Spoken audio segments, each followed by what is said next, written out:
Hello and welcome to Advertisers Watching Ads. This is a weekly show where brands review other brands' ads.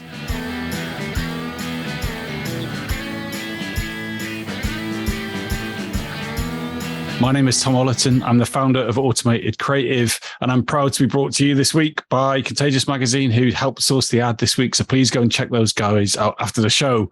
But before we see this week's ad, let's meet this week's guests. Leah Rogers. I'm with JPMorgan Chase, and I'm the Vice President of Branch Experience Design and Innovation. Hi, I am Lucy Shelley from Performance Marketing World, and I am their reporter and host of our podcast, Attention Seekers. Hello, Larry Smith. I'm with Takeda Pharmaceuticals, and I'm the Senior Director for Consumer Marketing for our brand Entyvio. I'm Gareth Turner. I'm the founder of Big Black Door, a new marketing consultancy. Wow, what a panel. Thank you so much for joining us this week, guys. So the question is, would you buy detergent from a vending machine? Unilever have really cleverly created a machine that allows you to fill empty competitor bottles with Unilever products. This encourages the audience to reuse packaging and maybe save some money. So let's see that now. Packaging is the face of a brand. But in India, it's also the face of plastic pollution. Plastic is on the streets, in the oceans, the mountains. 1,000 tons of plastic. And the uncomfortable truth is that some of it has got our name on it, and that is not okay with us. With Unilever liquid product packaging reaching 9 out of 10 Indian households, we needed a sustainable business transformation. So we sacrificed our most valuable branding asset, our packaging. Introducing SmartFill, an in-store experience that lets our customers buy Unilever liquid products while reusing other brands' plastic waste. From old packs to soda bottles to even competing packaging.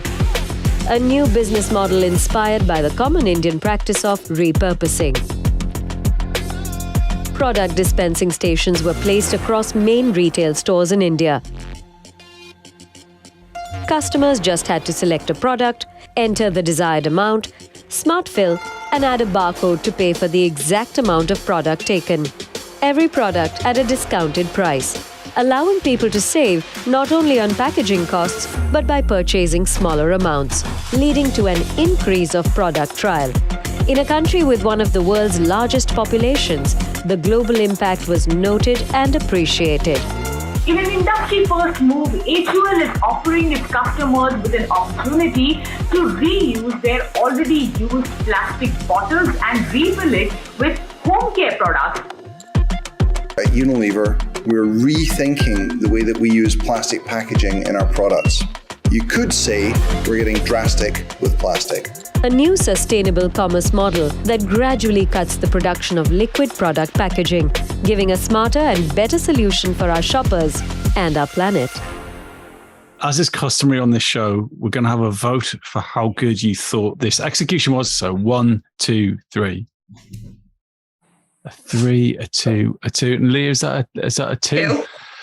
That is a low scoring ad for Unilever. What was your take on that campaign? Yeah, it was okay. I think they've won some Golden Lion. They won a Bronze Lion. But for me, I've seen it before. I've seen it in Asda, in Leeds, with sustainability project they've got going on for bigger brands, for multiple brands, I should say, and private label. It's the right thing to be doing. It could have been bigger, better. It's not new news. I was very surprised that that's a Cannes Lion winner. Well, I mean, at the beginning of the ad, it just reminds me of the you wouldn't steal a handbag kind of.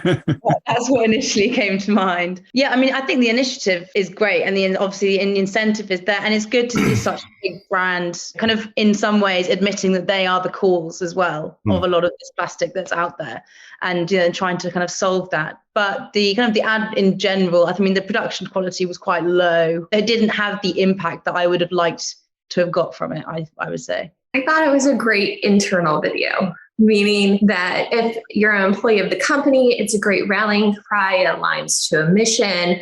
But for a customer, we never quite got poignant around what's in it for the customer. For me, that's the real problem. It was talking to themselves versus talking to the customer. My first reaction was, to be smart and it's responsible. People are looking for brands to be socially responsible, for people to step up and take responsibility. That's all good, feel good stuff. It's in a sea of sameness of everybody now standing up and taking responsibility. It was nice to see the CEO, though. That's atypical at least from what I see. But I know that's what people are looking for, and standing up for these social causes and taking a stand, and it's right in their wheelhouse. And there was another term besides drastically plastic. I was looking at the social media that they're eliminating virgin plastic. I hadn't heard that before, but they're trying to remove it. That makes sense, but I think it could have been better. What do you think would have made this better? One of the examples I've seen it done before is a company called Algramo in 2020 in Chile. And what they did was take not just liquid products, not just branded liquid products, but they got anything that could be dispensed, like dry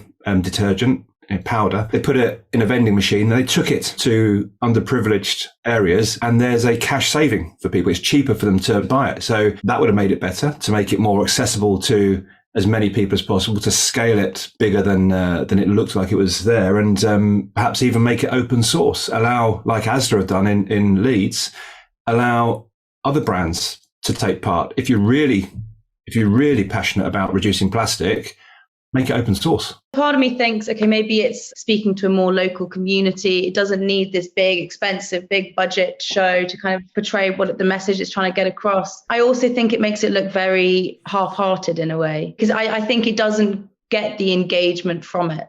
There's no real connection to who it's going to help, who it's going to affect, and who it wants to help do that with as well. I think that's where it's missing out. My favorite part of the whole ad was actually when it kind of referenced itself as the issue, and is now also up to us to change people's behaviors with it. This is all about changing behavior, but I just keep going back to is there a cost savings? Is there a more convenience play?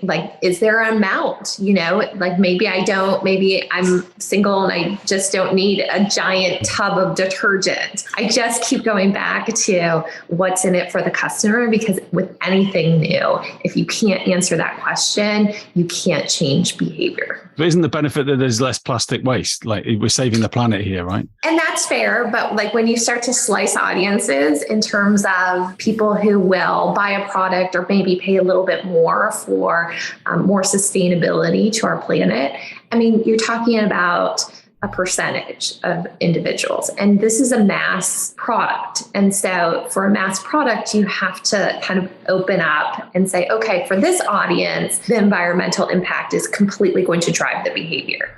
But for the other 75% of users who have pressures at the pump, who have pressures of their enlarged grocery bills of feeding their family, again, it goes back to what is going to drive their behavior. Do you feel that this is solving a real problem, Larry? Talking to a guy my wife has put, 10 reusable bags in my trunk and they've never come out for 10 years. I just I can't ever remember to bring them in. But also I think the theory I can bring from our industry of healthcare is that I think everybody's talking about societal impact is about outcomes. And, this is just touching a very, very tiny part of the population and a tiny part of when you look at those oceans of plastic, if they're really committed, there would be a full-on effort to work with some association to a larger purpose, would even be more meaningful, of saying, hey, we're going to eliminate half the plastic waste by the year, 2030 or whatever that is, would be something that I think would be more meaningful than just sort of the chest beating, feel good. We now feel better about ourselves because we're linking ourselves to this really horrific societal and ecological issue. What should the industry be learning from this idea? Not the execution, not the video itself, the concept. What I like about this is how one can lean into a challenge and turn it to a commercial advantage, potentially, if you can get the right scale. So in the UK, we've seen the plastic bag charge. So we have changed behaviour in the UK by putting a relatively small charge on a plastic bag, 5 pence. And a lot of people are in a fortunate enough position where 5 pence doesn't really make a material difference to their lives. But that was enough to change behaviour. How can brands lean into a challenge like those, or like the plastic crisis? How can you lean into those challenges and do something that's good for all, good for you as a business, but also good for the end consumer? Leah, Lucy, Larry, Gareth, thank you so much for your time.